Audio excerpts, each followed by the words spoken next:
Hi అండి. Welcome back to our channel wealth tax. ఈరోజు మనం ఈ వీడియోలో మనకి ఈ వారం సంబంధించిన బెస్ట్ మ్యూచువల్ ఫండ్ ఇటీవలతో వచ్చిన బెస్ట్ మ్యూచువల్ ఫండ్ అనేది మనము అనాలిసిస్ చేద్దాము. అండ్ ఎవరైతే మీ ఛానల్ ఫస్ట్ టైమ్ గనుక వచ్చినట్లయితే ఈ ఛానల్ ఏం చేస్తుందని చెప్తానండి. ఈ ఛానల్ వచ్చేసి మనకి ఎవ్రీ వీక్ ఈటీ వెల్త్ మ్యాగజైన్ అనేది అనాలిసిస్ చేస్తుంది కంప్లీట్‌లీ. ఎకనామిక్ టైమ్స్ సంబంధించింది. డైలీ న్యూస్ పేపర్ చేయట్లేదండి. ఓన్లీ ఎవ్రీ వీక్ ఒక మ్యాగజైన్ వస్తుంది. ఈటీ వెల్త్ మ్యాగజైన్. ఆ ఈటీ వెల్త్ మ్యాగజైన్ మాత్రమే నేను చేస్తాననమాట. ఇక్కడ ఈటీ వెల్త్ మ్యాగజైన్ ఉంది గదండీ ఇక్కడ. ఈ ఈ మ్యాగజైన్ మాత్రమే చేస్తాను. వీక్లీ వన్స్ మాత్రమే వస్తుందనమాట. అది మీరు గమనించాలి కొత్త వాళ్ళు. అండ్ నేను ఈ వారంలో మనకి కంప్లీట్‌గా ఈటీ వెల్త్ అనాలిసిస్ చేశాను. ఆల్రెడీ మన ఛానెల్‌లో ఉంది. నేను వీలైతే డిస్క్రిప్షన్‌లో గూడా ఇస్తాను. సో, మీరు అక్కడికెళ్ళి మన ఈటీ వెల్త్ ఈ వారం సంబంధించిన ఈటీ వెల్త్ చూడండి. ఎలా ఉంది అనాలిసిస్ ఏంటి అనేది. ఇంకేమైనా చేంజెస్ కావాలంటే మీకు కింద కామెంట్ సెక్షన్‌లో ఉంటుంది. అలా మెన్షన్ చేస్తే నేను అకార్డింగ్ టు దట్ నేను చేంజెస్ తీసుకొనొస్తాను. సో, ఈ వారం సో, ముందుగా మిమ్మల్ని ఏం చెప్పాలనుకుంటున్నా అంటే, మనకి ఈ కంటెంట్ మనకు తెలుగులో చాలా ప్రీమియం కంటెంట్ గదండీ! ఇది ప్రీమియం కంటెంట్ కాబట్టి తెలుగులో ఇంతవరకు ఎవరు చేయట్లేదు. సో, మీ నుంచి మాకు సపోర్ట్ 100% కావాలి కాబట్టి వీడియోని కంపల్సరీ లైక్ చేయండి. అలాగే సబ్స్క్రైబ్ చేసుకోండి. సబ్స్క్రైబ్‌తో పాటు మీరు బెల్ ఐకాన్ ఆన్ చేసుకొని పెట్టుకోండండి. ఎందుకంటే మీకు ఎప్పుడైతే నేను వీడియో అప్డేట్ చేస్తానో అప్పుడు మీకు వెంటనే నోటిఫికేషన్ రావడం జరుగుతుంది. So, that we can easily watch the video అన్నమాట. సో, మనం టాపిక్‌లోకెళ్ళిపోదాము. ఈ వారం సంబంధించిన బెస్ట్ మ్యూచువల్ ఫండ్ అన్నది. ఓకేనా? ఆహ్, ఈ వారం మనకి సుందరం మిడ్ క్యాప్ వచ్చిందండి. సుందరం మిడ్ క్యాప్ మ్యూచువల్ ఫండ్ వచ్చింది. మిడ్ క్యాప్ సంబంధించిన కేటగరీ అన్నమాట. ఇలా చూసుకున్నట్లయితే సుందరం మిడ్ క్యాప్ మనకి 30 జూలై 2002లో ఈ ఫండ్ అనేది లాంచ్ అయిందన్నమాట. ఇది ఈక్విటీ కేటగరీ అన్నమాట. And mid cap type. And AMM వచ్చేసి 12,600 క్రోర్స్ ఉందండి around. And Nifty bench mark వచ్చేసి బెంచ్ మార్క్ వచ్చేసి Nifty mid cap 150 total return index అండి. ఇది మనకి ప్రతి ఒక్క ఫండ్‌కి ఒక బెంచ్ మార్క్ ఉంటుందండి. మిడ్ క్యాప్ అయితే మిడ్ క్యాప్ బెంచ్ మార్క్ ఉంటుంది. అండ్ లార్జ్ క్యాప్ అయితే లార్జ్ క్యాప్ బెంచ్ మార్క్ ఉంటుంది. స్మాల్ క్యాప్ అయితే స్మాల్ క్యాప్ బెంచ్ మార్క్ ఉంటుంది. సో దట్ మీరు ఇది సెబీ రూల్ అండి. అకార్డింగ్ టు టోటల్ రిటర్న్ ఇండెక్స్‌తోని కంపారిజన్ చేయాలని చెప్పేసి సెబీ రూల్. సో దట్ వీళ్ళు ఈ మేనేజ్‌మెంట్ వాళ్ళు, ఎంసిస్ వాళ్ళు మనకి బెంచ్ మార్క్‌తోని కంపారిజన్స్ చేస్తా ఉంటారు. నిఫ్టీని బీట్ చేసామని చెప్పేసని. This fund has beaten the index and peers comfortably over the past 1 year. అంటే లాస్ట్ 1 ఇయర్‌తో పోలిస్తే ఈ ఫండ్ ఒక బెంచ్ మార్క్‌తోని బీట్ చేశారని వీళ్ళు చెప్తున్నారు. ఈ ఫండ్ ఎంసీ వాళ్ళు. అండ్ మనం చూసుకున్నట్లయితే ఇక్కడ రిటర్న్స్ కూడా కనిపిస్తున్నాయి. లాస్ట్ 1 ఇయర్ వచ్చేసి ఫండ్ వచ్చేసి 15% ఉంది అరౌండ్. అండ్ బెంచ్ మార్క్ కూడా చూసుకున్నట్లయితే బెంచ్ మార్క్ చూసాం కదా! ఇక్కడ నిఫ్టీ మిడ్ క్యాప్ ఉంది కదా! ఇది బెంచ్ మార్క్ అన్నమాట. ఈ బెంచ్ మార్క్‌లో మీకు అరౌండ్ 11% అనేది రిటర్న్ రావడం జరిగింది. అండ్ కేటగరీ యావరేజ్ వచ్చేసి కేటగరీలో ఇప్పుడు సుందరం మిడ్ క్యాప్ కదండీ! సుందరం మిడ్ క్యాప్‌తో పాటు సుందరం అనేది ఎక్కువ ఏఎంసీ. ఇప్పుడు అలాగే డిఫరెంట్ డిఫరెంట్ ఏఎంసీస్ ఉంటాయి. హెచ్‌డీఎఫ్‌సీ, ఐసీఐసీఐ, ఎస్‌బీఐ, కోటాక్ వాళ్ళ డిఫరెంట్ డిఫరెంట్ ఏఎంసీస్ ఉంటాయి కాబట్టి ఆ కేటగరీలో ఏ ఫండ్స్ ఉన్నాయి, ఆ ఫండ్ ఒక యావరేజ్ రిటర్న్ ఎంత వచ్చిందనేది మనకి కేటగరీ యావరేజ్‌లో మనం చూసుకోవచ్చండి ఇక్కడ మనము. సో, ఈ కేటగరీ యావరేజ్ వచ్చేసి అరౌండ్ 1 ఇయర్‌లో మనకి అరౌండ్ 12% ఉందన్నమాట. చాలా మంచి రిటర్నే ఉంది. అండ్ నెక్స్ట్ వచ్చేసి 3 ఇయర్స్ ప్రకారంగా చూసుకున్నట్లయితే ఆహ్, ఫండ్ యావరేజ్ యావరేజ్ రిటర్న్ వచ్చేసి 21% ఉందండి అరౌండ్. అండ్ 3 ఇయర్స్ వచ్చేసి అరౌండ్ 20% ఉంది బెంచ్ మార్క్‌ది. అండ్ కేటగరీ యావరేజ్ వచ్చేసి అరౌండ్ 18% ఉంది. And last 5 years CAGR of this fund ఎంత అంటే అరౌండ్ 20% అన్నమాట. అండ్ నెక్స్ట్ బెంచ్ మార్క్ ఒక సీఏజీఆర్ వచ్చేసి నిఫ్టీ 150 మిడ్ క్యాప్ వచ్చేసి సీఏజీఆర్ వచ్చేసి అరౌండ్ 24% ఉంది. అండ్ కేటగరీ యావరేజ్ అరౌండ్ 22% ఉందండి. ఇది మన రిటర్న్స్ అనమాట. పాయింట్ టు పాయింట్ రిటర్న్స్ ఇవి. అంటే పర్టిక్యులర్ టైమ్ నుంచి పర్టిక్యులర్ టైమ్ వరకు మనకి రిటర్న్స్ అనమాట ఇది. మనకి ఇక్కడ చూడొచ్చు ఎంతెంత రిటర్న్స్ ఎంత ఎన్ని ఇయర్స్‌లో ఎంతెంత రిటర్న్స్ సీఏజీఆర్ మనకొచ్చిందని చూసుకోవచ్చు ఇందులో. అండ్ నెక్స్ట్ వచ్చేసి రోలింగ్ రిటర్న్స్ అండి. ఓకేనా. రోలింగ్ రిటర్న్ చాలా ఇంపార్టెంట్. ఏ మ్యూచువల్ ఫండ్‌కైనా చూసేటప్పుడు కంపల్సరీ రోలింగ్ రిటర్న్స్ చూడాలి. ఎందుకంటే ఇది మనకి చాలా ఇంపార్టెంట్ థింగ్. మ్యూచువల్ ఫండ్ చూసేటప్పుడు రోలింగ్ రిటర్న్స్ చాలామంది చూడరు.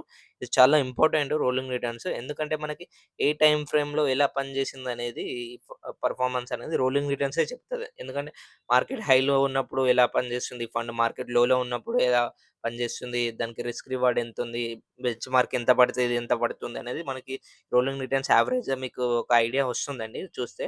అంటే ఇది డిఫరెంట్ టైమ్ ఫ్రేమ్స్‌తో అన్నమాట. సపోజ్ ఈ ఇయర్ జులై నుంచి నెక్స్ట్ ఇయర్ జులై వరకన్నమాట. అంటే Jan to suppose point to point అంటే ఇప్పుడు జాన్ టు డిసెంబర్ అనేది ఒక ఇయర్ గదండీ! అక్కడ పాయింట్ టు పాయింట్ అనేది చూస్తారు. రోలింగ్ రిటర్న్స్ ఏందంటే ఇప్పుడు పర్టిక్యులర్ టైమ్ ఇప్పుడు జులై నుంచి జులై లేదా సపోజ్ ఫినాన్షియల్ ఇయర్ ఏప్రిల్ నుంచి మార్చ్ 31 వరకు అట్లా డిఫరెంట్ డిఫరెంట్ టైమ్ ఫ్రేమ్స్‌లో మనకి చెక్ జేస్తారనమాట ఈ రోలింగ్ రిటర్న్స్. ఈ ఫండ్ వచ్చేసి అరౌండ్ 20% ఉందండి రోలింగ్ రిటర్న్స్‌లో మనకి లాస్ట్ 1 ఇయర్‌లో చూస్తున్నట్లయితే. అండ్ కేటగరీ బెంచ్ మార్క్ అండి ఇది. బెంచ్ మార్క్ వచ్చేసి 23% ఉంది అరౌండ్. అండ్ లాస్ట్ 3 ఇయర్స్ చూసుకున్నట్లయితే రోలింగ్ రిటర్న్స్ అరౌండ్ 18% ఉన్నాయి. బెంచ్ మార్క్ వచ్చేసి అరౌండ్ 20% ఉంది. Last 5 years CAGR rolling returns చూసుకుంటే అరౌండ్ 16% ఉంది. అండ్ బెంచ్ మార్క్ వచ్చేసి అరౌండ్ 17.38% అనేది మనం చూసుకోవచ్చు ఇందులో రోలింగ్ రిటర్న్స్ అనేది. ఓకేనా. నెక్స్ట్ వచ్చేసి ఈ పోర్ట్‌ఫోలియో అంటే ఈ ఫండ్ ఎక్కడెక్కడ ఇన్వెస్ట్ చేస్తుంది, లార్జ్ క్యాప్‌లో ఎంత పెడుతుంది, మిడ్ క్యాప్‌లో ఎంత పెడుతుంది అండ్ స్మాల్ క్యాప్‌లో ఎంత డిస్ట్రిబ్యూషన్ చేస్తుందనేది మనం దీని ద్వారా మనం చూడొచ్చండి. అండ్ దీంట్లో మనకి లార్జ్ క్యాప్ వచ్చేసి అరౌండ్ 18% అనేది లార్జ్ క్యాప్ స్టాక్స్‌లో ఇన్వెస్ట్ చేశారు. ఈ ఫండ్ అమౌంట్ అంతా. ఇక్కడ మనం చూసారు కదా! 12,600 క్రోర్స్ ఏయుఎం అనేది మనకి 18% ఆఫ్ ది ఫండ్ మనకి ఇందులో లార్జ్ క్యాప్ కేటగరీలో ఇన్వెస్ట్ చేశారండి. అండ్ మిడ్ క్యాప్ వచ్చేసి 65% అరౌండ్ ఇన్వెస్ట్ చేశారు. మీకు పేరులోనే ఉంది కదండీ! సుందరం మిడ్ క్యాప్. మిడ్ క్యాప్ అంటే మిడ్ క్యాప్ అలోకేషన్ అనేది ఎక్కువుంటుందన్నమాట. ఏ ఫండ్ అయినా మరి లార్జ్ క్యాప్ అయితే లార్జ్ క్యాప్ అలోకేషన్ ఎక్కువుంటుంది. స్మాల్ క్యాప్ అయితే స్మాల్ క్యాప్ అలోకేషన్ ఎక్కువుంటుందన్నమాట.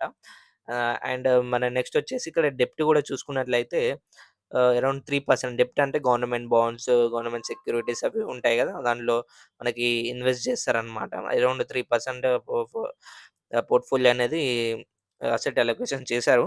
అండ్ క్యాష్‌లో వచ్చేసి 2.5 అనేది మనకి క్యాష్‌లో పెట్టుకున్నారు. మనకి ఇంత వెయిటేజ్ అనేది మనం చూసుకోవచ్చు.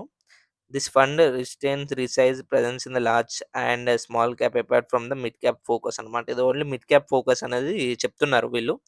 దీని ద్వారా మనం చూసి అర్థం చేసుకోవచ్చు ఎంతెంత పర్సెంటేజ్ దేనికి అలొకేషన్ చేశారని చెప్పేసి. అలాగే ఫండ్ మేనేజర్ ఉన్నాడండి మనకిక్కడ. Fund manager Bharat and Ratesh VR అనేది సంబంధించిన ఫండ్ మేనేజర్స్ ఇద్దరున్నారు. వీళ్ళు 3 ఇయర్స్ అండ్ 10 మంత్సే ఎక్స్‌పీరియన్స్ అన్నమాట ఈ ఫండ్‌లో. మనం చూసుకుంటే ఇక్కడ వీళ్ళిచ్చారు వీళ్ళిద్దరిని. Fund manager and what it cost ఓకేనా. ఎన్ఏవి గ్రోత్ ఆప్షన్ ఈ ఫండ్‌కి సంబంధించిన గ్రోత్ ఆప్షన్ అంటే ఏం లేదండి. సింపుల్‌గా మీరు ఈ ఫండ్‌లో ఇన్వెస్ట్ చేసిన స్టాక్స్ ఉంటాయి గదండీ! ఆ స్టాక్స్‌లో వచ్చిన రిటర్న్స్ గానీ, డివిడెండ్స్ గానీ, ఇంట్రెస్ట్ గానీ ఏదైనా ఉంటే అది మళ్ళీ రీఇన్వెస్ట్ చేస్తారనమాట అందులోనే ఆ ఫండ్‌లోనే. సో, అది గ్రోత్ ఆప్షన్ కిందకెళ్ళిపోతుంది. అండ్ ఐడీసీడబ్ల్యూ ఉంది గదండీ! ఐడీసీడబ్ల్యూ అంటే capital withdrawal, income distribution capital withdrawal అండి. ఇది మనకి 60 ఉంది. అంటే ఏందంటే, ఇప్పుడు ఇందులో స్టాక్స్‌లో ఇన్వెస్ట్ జేస్తారు గదా! ఈ స్టాక్స్‌లో ఇన్వెస్ట్ జేసిన వచ్చిన డివిడెండ్స్ గాని, ఇంట్రెస్ట్ గాని ఏమన్నా ఉంటే అవి మన బ్యాంక్ అకౌంట్‌కి పంపిస్తారనమాట. ఇది ఈ ఆప్షన్ అనేది మనకు చెప్తుంది. అండ్ మినిమమ్ ఇన్వెస్ట్‌మెంట్ వచ్చేసి 100 మినిమమ్ రూ. 100 ఉన్నా గాని మీరు ఈ ఫండ్‌లో ఇన్వెస్ట్ జేసుకోవచ్చు. ఎలాంటి ప్రాబ్లమ్ అయితే ఉండదు. అండ్ ఇక్కడ చూడొచ్చు మీరు లాస్ట్ 5 ఇయర్స్‌లో ఎలా ఉంది, లాస్ట్ 3 ఇయర్స్‌లో ఎలా ఉంది, రిటర్న్స్ ఏంటి, పాయింట్ టు పాయింట్ రిటర్న్స్ అనేది మనం గూడా అబ్జర్వ్ చేసుకోవచ్చు. చాలా మంచి రిటర్న్స్ ఉన్నాయి. సో, మీరు ఇన్వెస్ట్‌మెంట్ ఏమన్నా చేయాలనుకుంటే యూ కెన్ కన్సిడర్ దిస్ అనమాట. ఆహ్, నెక్స్ట్ వచ్చేసి ఎక్స్‌పెన్స్ రేషియో అంటే ఈ ఫండ్ మేనేజ్ చేసినందుకు మనకి చార్జెస్ అనమాట. అది మనకి ఎక్స్‌పెన్స్ రేషియో అరౌండ్ 1.72% అనేది వీళ్ళు ఫండ్ మేనేజర్ చార్జ్ చేస్తారనమాట. అండ్ ఎగ్జిట్ లోడ్ వచ్చేసి 1% ఉంది. అంటే వితిన్ 1 ఇయర్ అంటే 365 డేస్‌లో ఏమన్నా ఎమర్జెన్సీ ఉండి ఏమన్నా మీకు ఫండ్ విత్‌డ్రా చేశారనుకోండి 1% అనేది మీకు ఎగ్జిట్ లోడ్ పడుతుంది ఆన్ క్యాపిటల్ మీద. ఓకేనా. అది మీరు గమనించాలి ఈ ఫండ్‌లో. అండ్ నెక్స్ట్ వచ్చేసి టాప్ 5 సెక్టార్స్ ఇన్ పోర్ట్‌ఫోలియో అనమాట. అంటే ఈ ఫండ్‌లో సెక్టార్స్‌కి టాప్ వెయిటేజ్ ఇచ్చారో పర్సెంటేజ్ వైస్ అని చూసుకున్నట్లయితే సర్వీస్ సెక్టార్‌లో 15% ఉందండి. అండ్ ఫినాన్షియల్ సెక్టార్‌లో గూడా అరౌండ్ 15% ఇచ్చారు. సర్వీస్ అండ్ ఫినాన్షియల్ సెక్టార్ ఈ 2 సెక్టార్సే ఆల్‌మోస్ట్ 30% అనేది ఉన్నాయి ఫండ్‌లో. And health care around 11%, capital goods around 9%, automobile వచ్చేసి 8% అనమాట. అండ్ నెక్స్ట్ వచ్చేసి top 5 stocks in portfolio. Top 5 weightage stocks in portfolio Kalyan jewellers 3%, humans around 3%, federal bank 3%, Trent 2.82 and Coromandel international వచ్చేసి 2.6% అనమాట. ఓకేనా? ఇవి మనకి టాప్ 5 స్టాక్స్ అనమాట ఈ పోర్ట్‌ఫోలియోలో. అండ్ రీసెంట్‌గా ఏమన్నా పోర్ట్‌ఫోలియోలో చేంజెస్ చేస్తారు గదండీ! ఆ చేంజెస్ చేసిన స్టాక్స్ ఏంటంటే కొత్తగా నవంబర్‌లో బ్లూ స్టార్ అనేది ఇంక్లూడ్ అయిందనమాట. అండ్ దాంతో పాటుగా మీకు మ్యాన్‌కైండ్ ఫార్మా గూడా యాడ్ అయింది డిసెంబర్‌లో. అండ్ కంప్లీట్ ఎగ్జిట్స్ వచ్చేసి సీజీ పవర్ అనమాట. కంప్లీట్ ఈ ఫండ్ అనేది కంప్లీట్‌లీ ఎగ్జిట్ అయిందొచ్చేసి సీజీ పవర్‌లో కంప్లీట్ ఎగ్జిట్ అయింది. అండ్ లోరస్ ల్యాబ్‌లో అండ్ సాన్ఫో కన్స్యూమర్ హెల్త్ కేర్‌లో కంప్లీట్‌గా ఎగ్జిట్ అయ్యారు. దీంట్లో చూసుకున్నైతే ఏ స్టాక్స్ ఎంట్రీ అయినా, ఎగ్జిట్ అనేది మనం ఇక్కడ చూసుకోవచ్చు. And next risk return profile అన్నమాట. ఈ రిస్క్ రిటర్న్ ప్రొఫైల్ ఏంటంటే షార్ప్ రేషియో 1.22 ఉంది. అంటే దీని మీనింగ్ ఏందంటే ఇండెక్స్ ఒక 1% పడితే ఇది 1.2% పడతదని మనం అర్థం చేసుకోవచ్చు. అంటే స్మాల్ క్యాప్ అయినా, మిడ్ క్యాప్ అయినా గాని ఎప్పుడైనా బెంచ్ మార్క్‌తో పోలిస్తే అగ్రెసివ్ రిటర్న్స్ ఉంటాయన్నమాట. పడడంగా పడడంలో అలానే ఉంటాయి. పెరగడంలో అలానే ఉంటాయి. సో, మీకు స్మాల్ అండ్ మిడ్ క్యాప్స్‌లో మీకు కొంచెం షార్ప్ రేషియో ఎక్కువ ఉంటుంది. రిస్క్ రిటర్న్ ప్రొఫైల్ అన్నమాట. ఓకేనా? ఇదండి ఇది మనకి సంబంధించిన ఈ వారం సంబంధించిన బెస్ట్ మ్యూచువల్ ఫండ్ అనాలిసిస్. మీ వీడియో నచ్చినట్లయితే కంపల్సరీ లైక్ అండ్ షేర్ చేయండి. వీలైతే మీ ఫ్రెండ్స్ అండ్ ఫ్యామిలీ మెంబర్‌కి కూడా షేర్ చేయండి. మంచి కంటెంట్ ఇది. Premium content. అందరికీ ఉపయోగపడుతుంది ఇది మన కంటెంట్. సో మీరు మీ సపోర్ట్ కంపల్సరీ కావాలి కాబట్టి కంపల్సరీ వీడియోని లైక్ చేయండి. అండ్ థాంక్ యూ అండి. జై హింద్.